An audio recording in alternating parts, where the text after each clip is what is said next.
você abra a sua Bíblia em Filipenses capítulo 1, versículos de 9 a 11.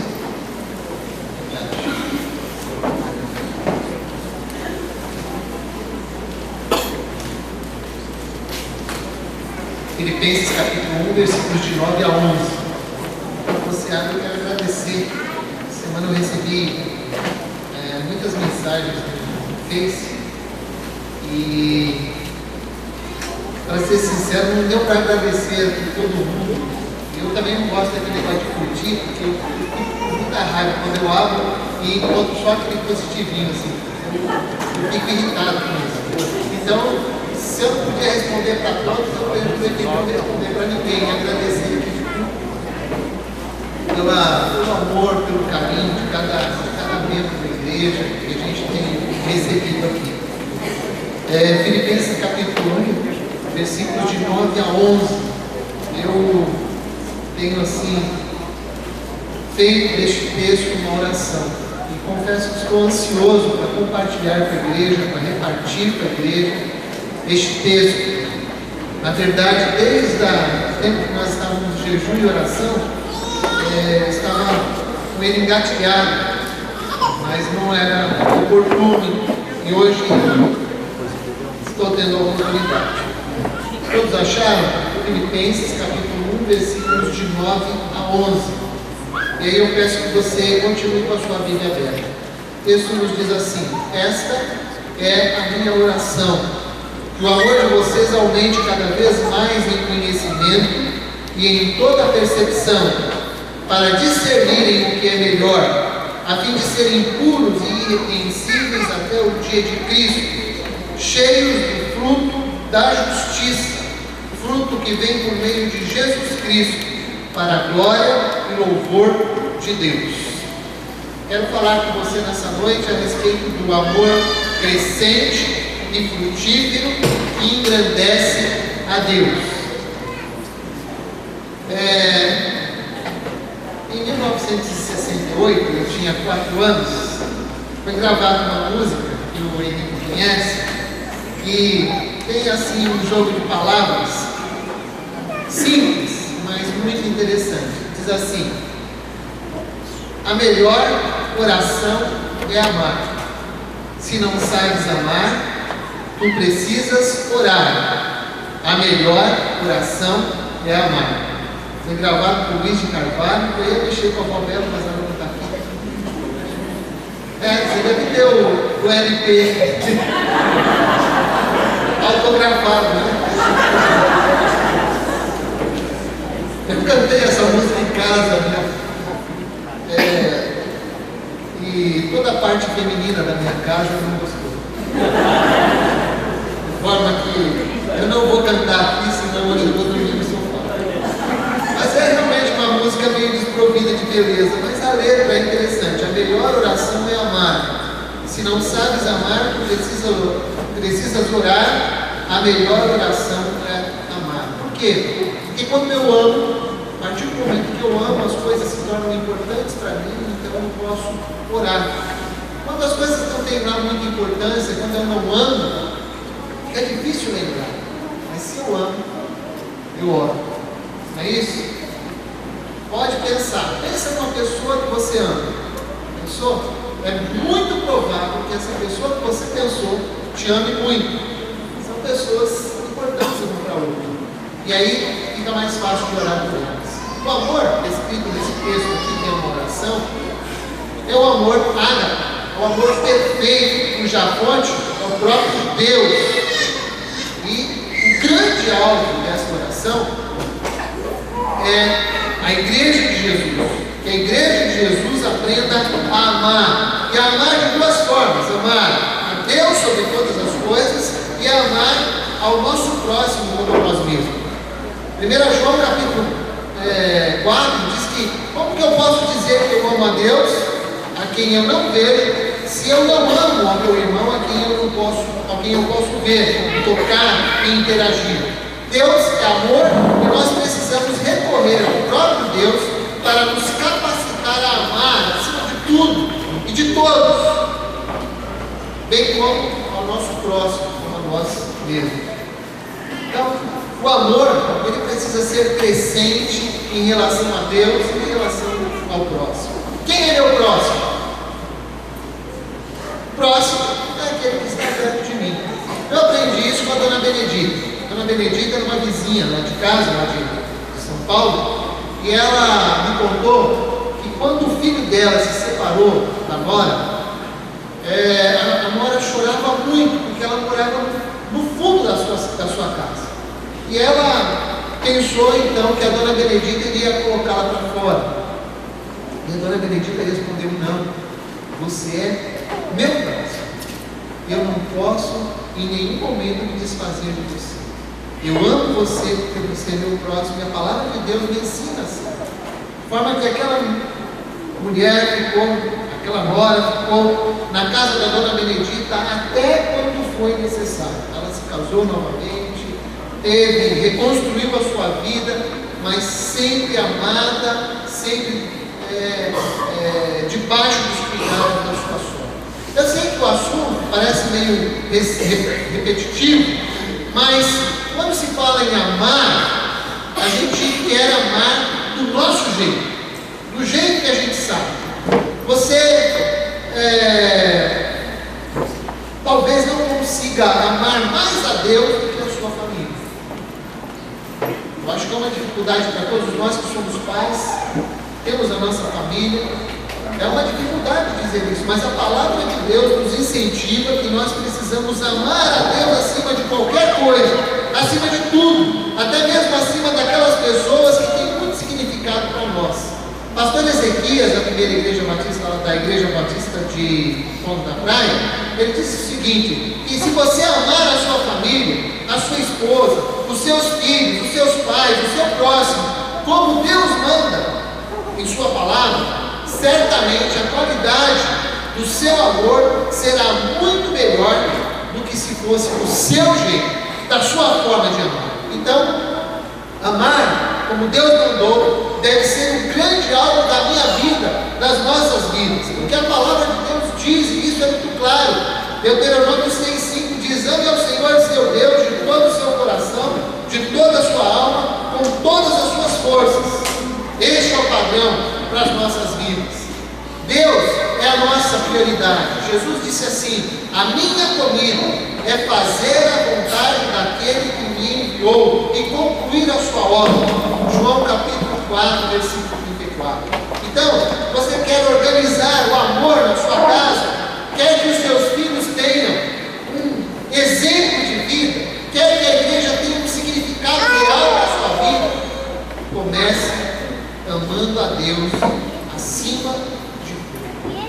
E a grande ênfase desse texto é essa: o amor aumente, frutifique e glorifique a Deus de nossas vidas. E o que é preciso para que o amor cresça, frutifique e engrandeça a Deus? Eu vejo aqui nesse texto de Filipenses alguns itens importantes para que o amor cresça. E aí, nós vamos encontrar algumas palavras importantes, que é conhecimento, percepção ou discernimento, que nos leva a discernir e a fazer boas escolhas. Pureza, irrepreensibilidade e cheio do fruto de justiça que vem por meio de Jesus Cristo. Esta é a divisão do texto. Então, o que é preciso para que o amor cresça, frutifique e engrandeça a Deus? A primeira resposta que nós encontramos, o primeiro item, é que o amor precisa crescer em conhecimento. Conhecimento na esfera espiritual. É o conhecer de Deus e da sua vontade. A vida cristã, ela é sobrenatural. Requer comunhão com Deus através da sua palavra, através da oração, da obediência. A palavra de Deus exige obediência. A falta de obediência é como matar a palavra de Deus. É o mesmo que abafar a voz do Espírito Santo com um travesseiro, sufocando, extinguindo de nossas vidas. Oração sem obediência, para quê? É o mesmo que conhecer alguém e fazer tudo ao contrário para magoá-lo. Aliás, quando nós estamos magoados com alguém, quando nós odiamos alguém, a pior arma que existe para com essa pessoa é o nosso conhecimento a respeito dela. Porque aí podemos fazer tudo aquilo que ela não gosta, tudo aquilo que possa atingi-la, de forma que o conhecimento ele é importante tanto para o amor como para o ódio. A palavra de Deus nos chama a conhecer ao Senhor. Salmo 25,14 diz que o Senhor confia os seus segredos aos que o temem e os leva a conhecer a sua aliança. Então, nós precisamos conhecer a Deus com temor. E não se trata apenas de um conhecimento intelectual, mas um conhecimento que se dá no dia a dia, com a familiaridade.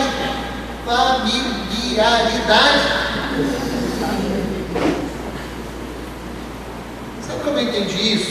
Outro dia eu estava na Unimed, lá na Conselheiro Neves, ela tem grande, um corredor enorme, cheio de portas, e eles ali tem alguns funcionários que têm deficiência visual. E eu fiquei olhando para uma senhora que vinha com a sua deficiência visual, uma funcionária, e ela veio, ela caminhou todo o corredor, tateando com a sua bengala, sem a ajuda de ninguém. E quando ela chegou no final do corredor, ela olhou para a direita, quer dizer, olhou não, ela virou para a direita, pegou a chave e, direto, de primeira, ela colocou a chave na porta e abriu a porta. Isso, para mim, é conhecimento. Eu acho que conhecer a Deus é assim. A Bíblia diz que, no Salmo 23, ainda que andemos pelo vale escuro da sombra da morte, não temeremos, porque sabemos que Ele está conosco. Sabemos que Ele não nos deixará e não nos abandonará. Sabemos que Ele será conosco quando passarmos por tempestades, se estivermos no fundo do abismo, ou no alto da colina, ali Ele está. Isso é conhecer a Deus, é saber que Ele está presente, é saber que podemos contar com Ele. Conhecer a Deus é escolher o que é melhor, sabendo que aquilo que o agrada pode agradá-lo. Desculpa, o pleonasmo, né? Aquilo que quando nós o conhecemos, sabemos aquilo que o agrada, e por isso podemos ir, decidir, tomar direções que agradem ao Senhor. Conhecer a Deus é escolher o que é certo, mesmo com prejuízo, mas com o coração limpo. Às vezes a gente toma prejuízo, mas a grande importância é agradar ao Senhor. Você quer amar a Deus? É importante que você invista em conhecê-lo. Você quer amar aos seus, então você precisa buscar conhecer essas pessoas. Você quer amar o seu cônjuge? Você precisa conhecê-lo. Você quer amar seus filhos? Você precisa conhecê-lo. Você quer amar seus amigos, seu irmão? É preciso conhecê-lo. Investir em conhecimento na vida das pessoas. Conhecimento, então, é o mito de grande importância para que o amor possa crescer em relação com outra pessoa. Então, este é o primeiro item. O segundo item, o texto diz percepção. Ora, para que o amor de vocês aumente cada vez mais em conhecimento e em toda a percepção. O que é percepção?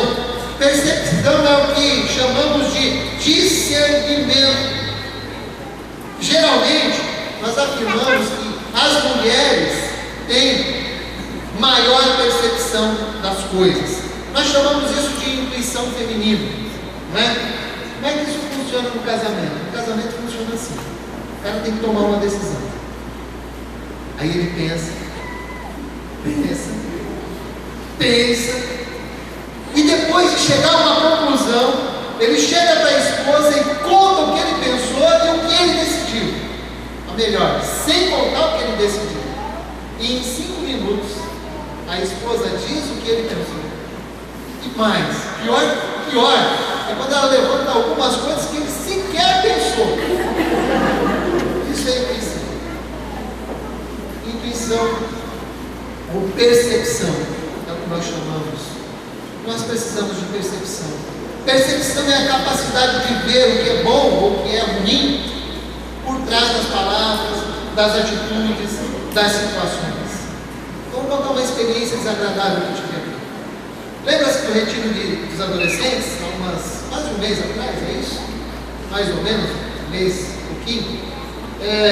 Os adolescentes vieram aqui para orar, para que nós orássemos por eles, e eu vim para orar. Como seria na semana seguinte, eu fiquei feliz, porque a Noemi e o Jairson, não estando aqui, no sábado não teria trabalho, não teria que trazer a Gabriela para cá, e ia acordar um pouquinho mais tarde.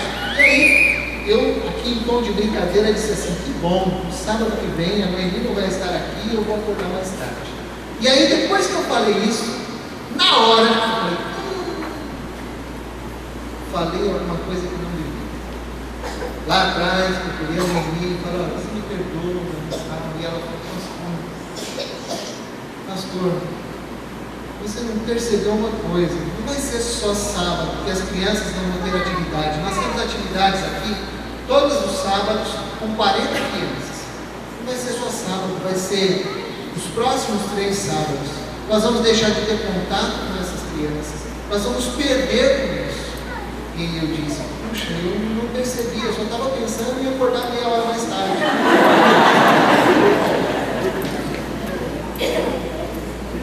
Nós precisamos perceber algumas coisas que a gente não vê.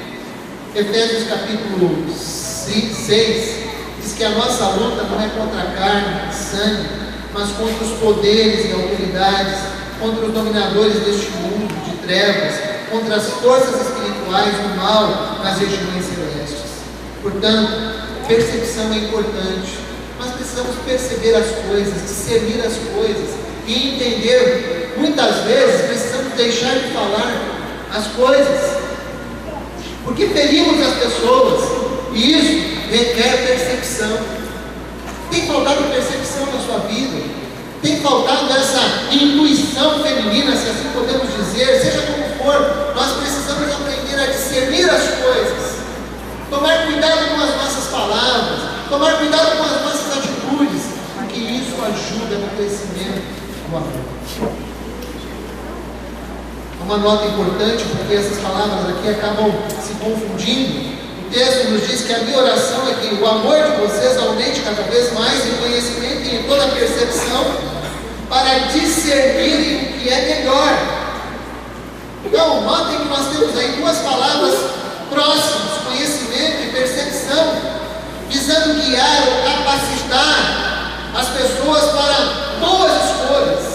A Bíblia, na linguagem de hoje, diz assim: que o amor de vocês cresça cada vez mais e que tenham sabedoria e o entendimento completo, a fim de que saibam escolher o melhor. Uma outra tradução diz assim: para aprovardes as coisas excelentes.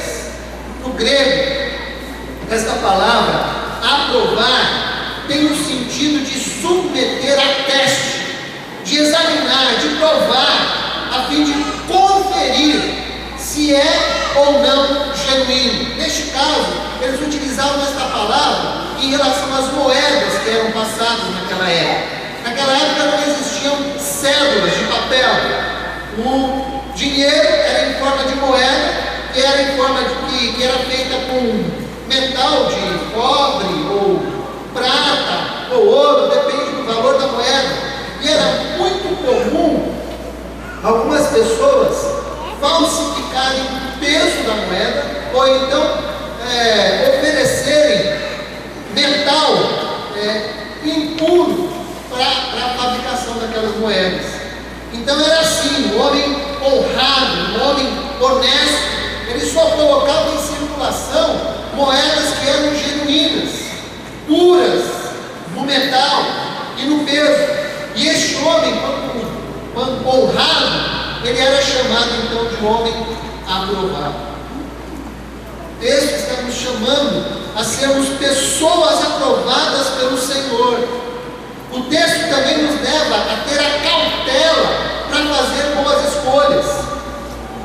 O verdadeiro amor está preocupado em fazer boas escolhas. É a preocupação de escolher algo que não desagrada a Deus, que não desagrada a minha família e também não desagrada aos meus irmãos. Eu vou falar com os adolescentes. Sabe, senhores adolescentes, eu tenho aprendido que a vida é feita de muitas escolhas. Muitas.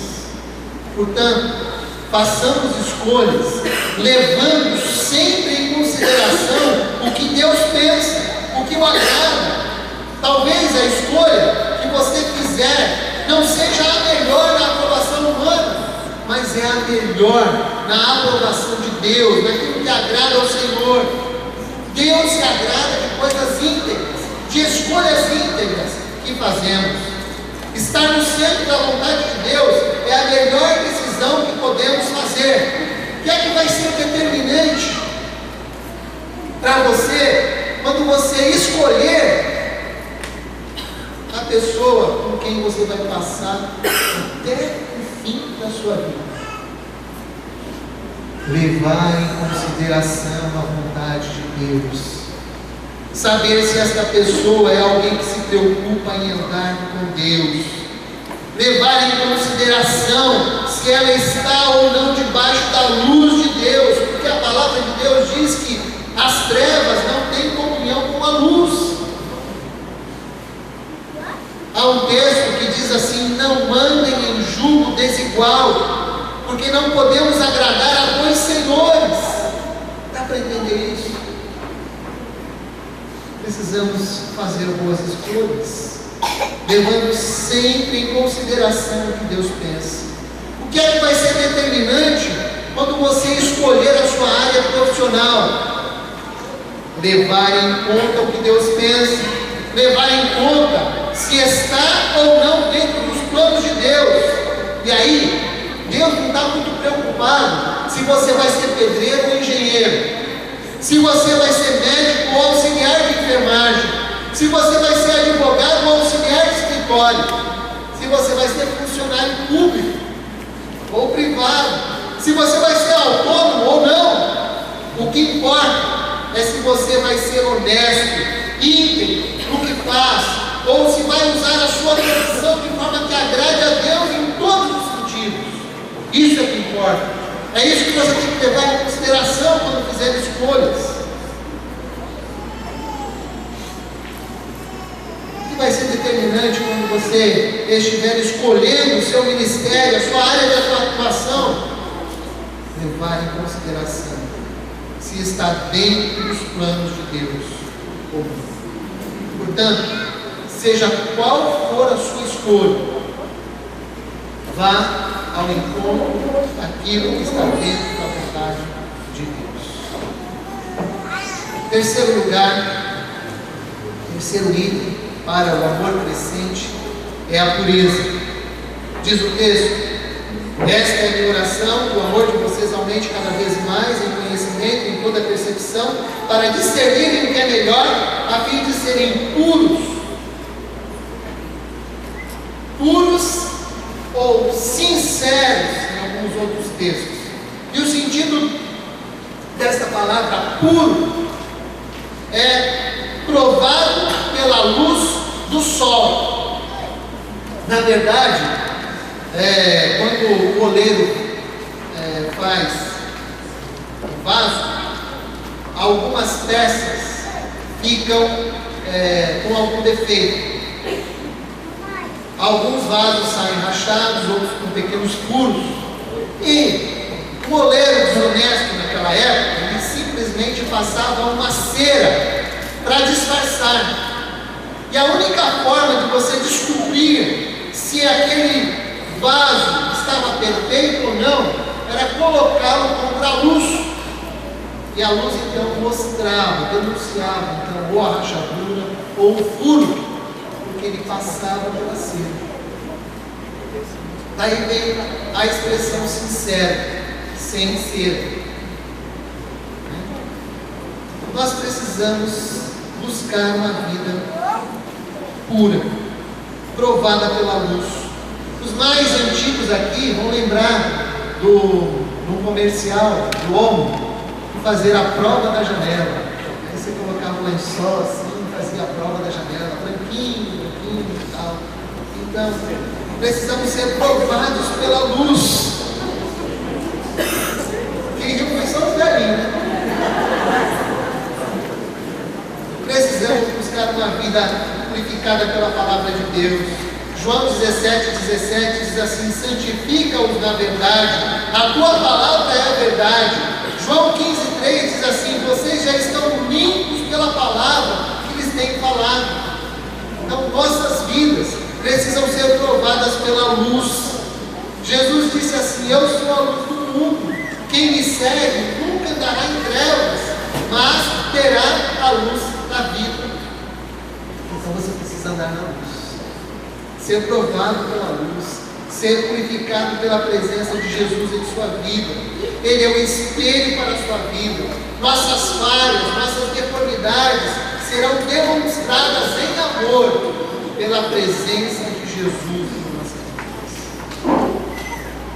Eu tenho um colega que ele falava que esse negócio de Jesus, de Deus, ele só vem colocar culpa na gente. Não, ele não vem colocar culpa. A Bíblia diz que Deus mostra o nosso pecado. Sim, quando nós nos aproximamos dele, nós vemos o nosso pecado. Mas ao mesmo tempo, o Espírito Santo de Deus aponta para o Senhor Jesus, que é a solução para todo o pecado. A Bíblia diz lá em 1 João 9, diz assim: se nós confessarmos os nossos pecados, Ele é fiel e justo para nos purificar os pecados e nos purificar de toda a injustiça. Portanto, a palavra diz, Deus realmente mostra o nosso pecado, mas Ele também aponta para a solução. Ele quer tirar o nosso pecado de nossas vidas. Miqueias capítulo 7, versículo 18, diz que Deus lança o nosso pecado nas profundezas dos mares. E sempre quando eu leio esse texto, eu não tenho outra ilustração para dizer senão essa: o homem já foi até a lua, mas nunca conseguiu pisar nas profundezas dos mares. E é lá que ele joga o seu pecado. E ainda tem uma plaquinha lá, proibido pescar. Sem graça.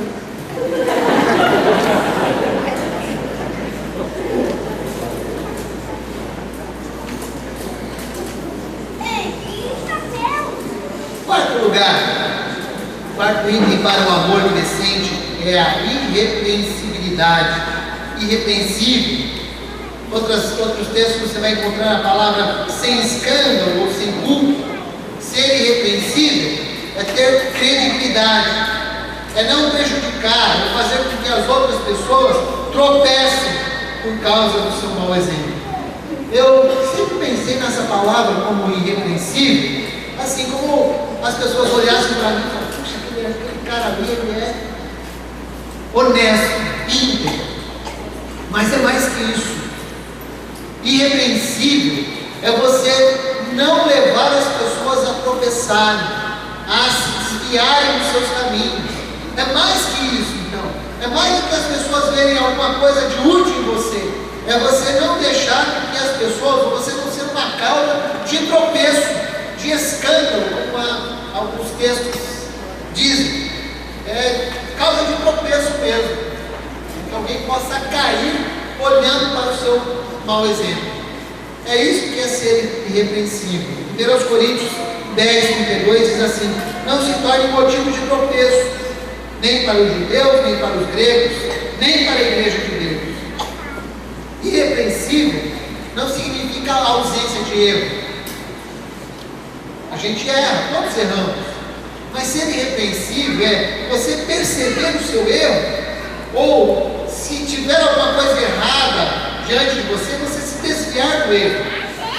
E se você errar, você, de preferência, antes que qualquer pessoa tenha alguma acusação contra você, você já vai corrigindo o seu erro e tomando outra posição.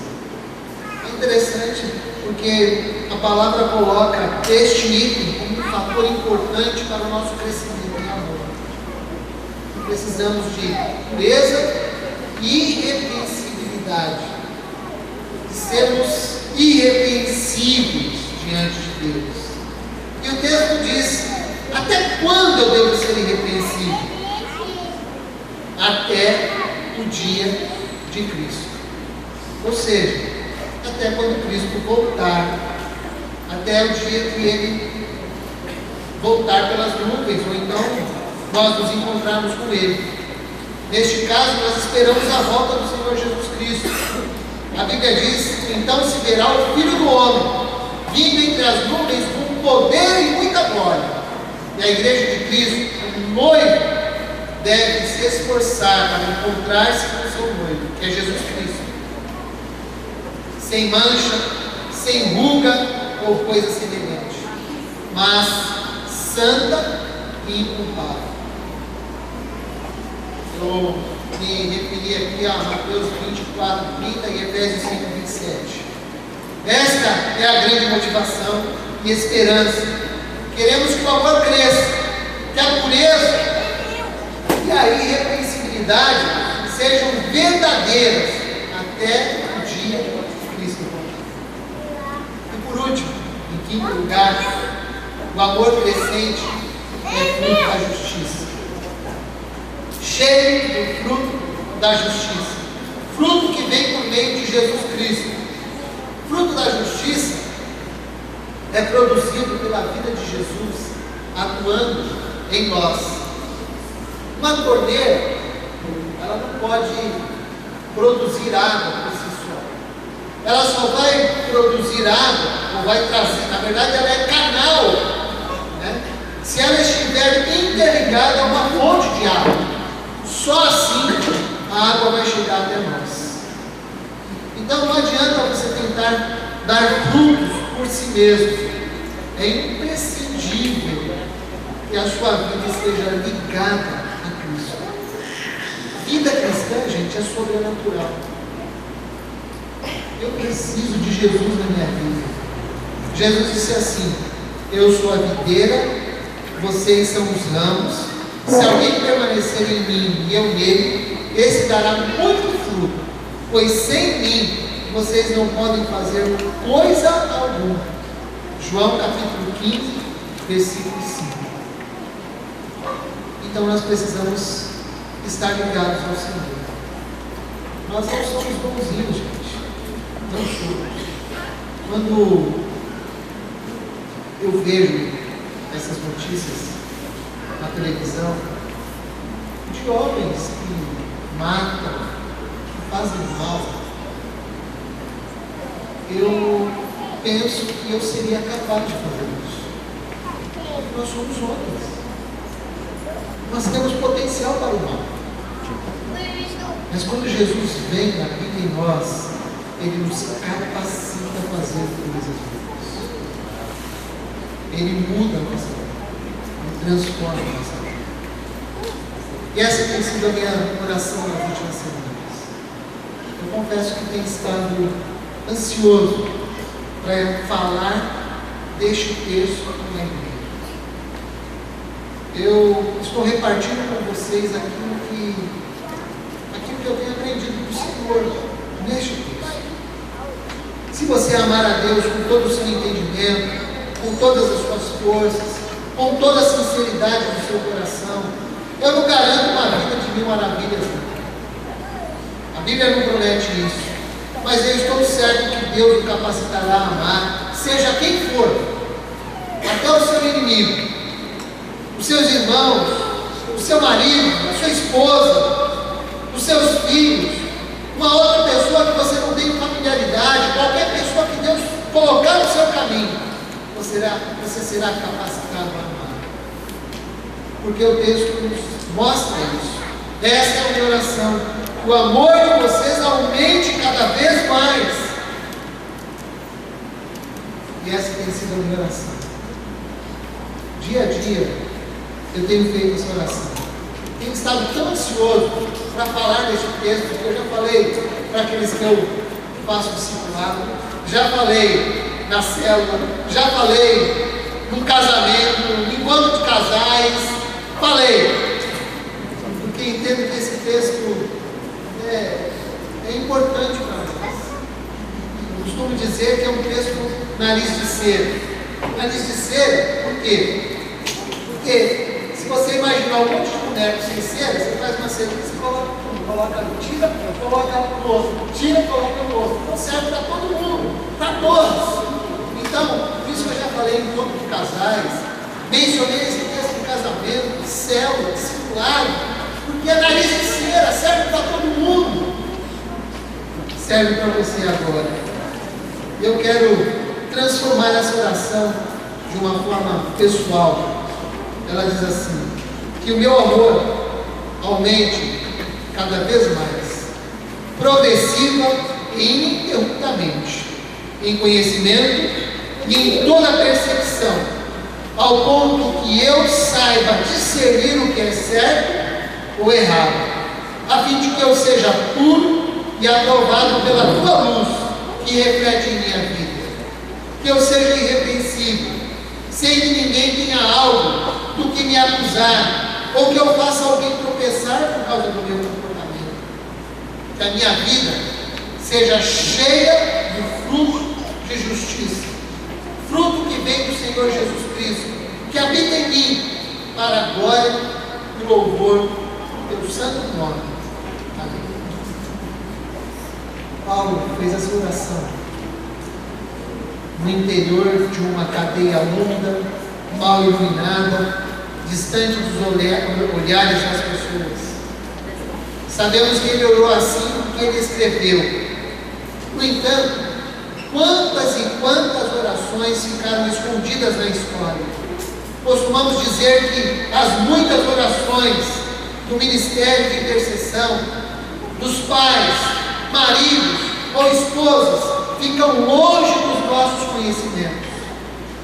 Nós temos um ministério de intercessão aqui, e eu tenho certeza que muitas respostas vieram sem que muitos aqui soubessem, porque há um grupo orando, intercedendo pela igreja. Quando nós chegarmos no céu, certamente tomaremos conhecimento de muitas coisas que não sabemos, da salvação de algumas pessoas, livramentos e tantas outras respostas de oração que nem sequer sabíamos que foram feitas e por quem foram feitas. Recentemente eu encontrei o Marcelo. Marcelo era membro da igreja na qual pastoreei lá em Cubatão. Ele se afastou de Deus, tomou uma vida totalmente errada. E a dona Maria Teresa, a sua mãe, orava por ela todos os dias, pedia oração por ele todas as quartas-feiras no culto de oração. E a dona Maria Teresa morreu. Marcelo voltou para Jesus. E na última vez que eu encontrei, eu falei: e aí, Marcelo? Estou firme agora, pastor, estou com Jesus. E aí os seus olhos brilharam, quase se encheram de lágrimas. Ele se conteve e disse assim: pena que a minha mãe não pôde me ver de volta para o Senhor. E a palavra que eu tive de alento para aquele rapaz foi a seguinte: Marcelo, eu tenho certeza que quando você chegar no céu, a dona Maria Teresa vai te dar um tapa no traseiro e vai dizer assim: menino levado, vem aqui que eu quero te dar um abraço. Porque é o sonho com o céu, gente. Um dia nós vamos chegar lá no céu. Um dia nós vamos estar com o Senhor. E nós precisamos pedir para que Deus aumente o nosso amor.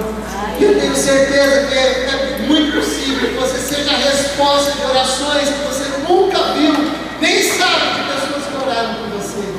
Há pessoas que intercedem por sua vida. E a dona Maria Teresa intercedeu por Marcelo. E nós nos abraçamos ali naquele ponto de ônibus. Depois ele seguiu o seu caminho. Mas o Marcelo está com o Senhor, tá? Andando com o Senhor. E a Maria Teresa está lá. Ela não sabe de nada. Mas quando ele chegar, eu tenho certeza disso. Eu não sei se vai ter um tapa no traseiro, mas sei que vai ter um encontro. Sei que vai ter um abraço. Sei que vai ter alegria ali no céu. Eu imagino, gente, que nós vamos ter muito disso lá no céu. Vai ser um tal de um encontrar o outro e dizer: olha, quem orou por você? Vem cá que eu vou te apresentar. E aí a gente vai se encontrar com aquelas pessoas que intercederam por nós. É um sonho do céu.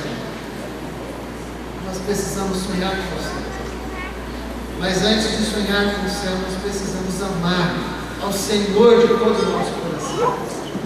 Quando nós começamos falando disso, que a melhor oração é amar.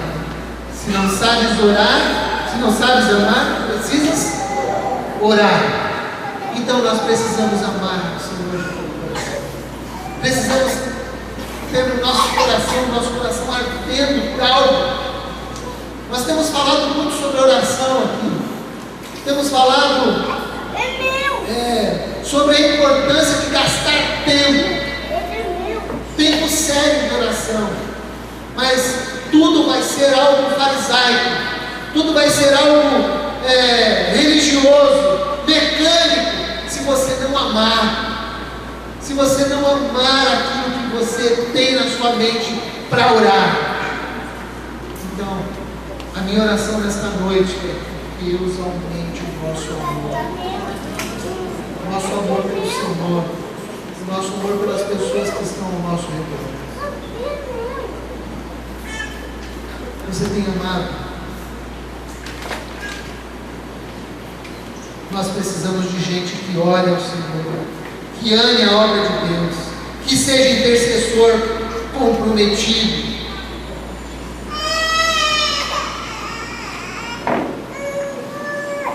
E eu quero dizer uma coisa para você. Você nem sempre verá resultados. Nem sempre terá suas súplicas respondidas do jeito que você espera. Mas a igreja de Jesus precisa de intercessores que orem pela obra de Deus, pelos que ensinam a palavra de Deus, pelos que discipulam, pelas células, por conversões, por cura física, emocional e espiritual. Mas antes de tudo, você precisa estar disposto a amar ao Deus da obra e ao Deus.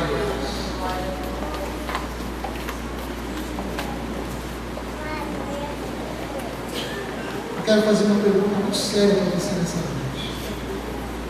Seu amor se esfriou? Porque amor esfria, sabia? Tem um texto que eu não sei se eu vou achar agora. Está lá em Apocalipse. Que fala sobre esfriamento do amor. Me ajudem a achar aí. É a carta de Éfeso, se não me falha a memória. Pode falar sobre aquele texto que diz que tem contra ti que o amor de vocês se esfriou. Me ajudem, por favor. 2:4. Eu sou muito ruim de endereço, obrigado. Contra você, porém, tenho isso: você abandonou o seu primeiro amor. Lembre-se de onde caiu, arrependa-se e pratique as obras que praticava antes, no princípio. Se não se arrepender, virei a você e tirarei o seu candelabro do lugar dele. Sabe, eu aprendi ouvindo sobre esse texto, e quando aquela igreja abandonou o primeiro amor, sabe qual foi o desafio que ela recebeu? Veja o que o texto diz: você abandonou o seu primeiro amor. Ponto. Lembre-se de onde você caiu. É preciso então ter uma memória, voltar atrás, pensar onde é que foi, parou, se esfriou o seu amor. Tem que começar ali. E aí ele diz: pratique as obras que você praticava no princípio. Então você quer voltar a amar o Senhor? Então você precisa praticar as coisas que você praticava antes. No casamento funciona assim. O casamento se esfria e tal, mas os dois sempre saem, tomar um sorvetinho do R$1,50 ali no McDonald's. E aí eles param com isso. Então, você quer voltar a amar a sua esposa de novo, amar o seu marido? Volta lá, não precisa ser no McDonald's, tem sorvete melhor. Vai lá em todo lugar. toma um sorvetinho com ela. É voltando àquilo que você fazia antes que você vai voltar a amar, que você vai voltar. E na igreja funciona assim, no meio do povo de Deus funciona assim. Quem deixa de amar, quem se esfria. Você pode fazer uma pergunta para quem está frio na fé. Você está lendo a Bíblia, você está orando, e você vai perceber que as duas respostas são negativas. A pessoa deixa de orar, a pessoa deixa de buscar o Senhor, deixa de buscar conhecimento de Deus, deixa de se reunir com o seu povo, deixa a comunhão. E o texto nos diz para nós voltarmos a fazer aquilo que nós fazemos. Seu amor se esfriou. Então, nessa noite, em nome de Jesus, essa é a minha oração. Que o amor de você cresça e seja reaquecido pela ação do Espírito Santo de Deus. Quando nós aceitamos a Jesus como Senhor e Salvador, o Espírito Santo vem e habita em nós. Então agora você precisa dar lugar ao Espírito Santo de Deus, ouvir a sua voz, arrepender-se. A palavra arrependimento quer dizer mudar de direção, tomar uma direção contrária, deixar o caminho errado para fazer aquilo que é certo. Então, sem arrependimento não tem como nós nos aproximarmos do Senhor. Eu quero então convidar essa igreja nesta noite para nós amarmos ao Senhor de todo o nosso coração. Amar ao Senhor, buscar a oração, porque a melhor oração é amar. Quem ama não esquece, mas investe, gasta tempo, põe a boca no pó e busca o Senhor. Que seja assim nesta noite. Deus aumente o nosso nome. Posso convidar você para nós orarmos? Por favor, feche os seus olhos.